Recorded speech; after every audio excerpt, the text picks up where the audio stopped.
Well, one story I'll tell. I went to preschool in New York, to the UN school, and she would pick me up and we'd walk home every day.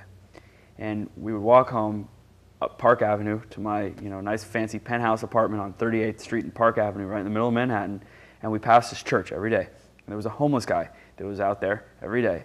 And I always sort of wondered what that was, because I was a little kid and I didn't really understand the whole concept of homelessness, particularly coming from so much. So I didn't get it, really.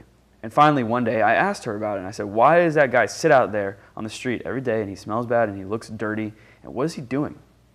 And she explained to me, for the first time in my life, I think, in a way I could understand what it meant to be homeless. And that stood for something a lot bigger for me, that not all people grow up the same way that I grow up. And I don't just mean in terms of whether or not you have a nice house. There's people that are different than me. And sometimes being different than me is better, and sometimes being different than me is a lot worse, like for that guy sitting in front of that church.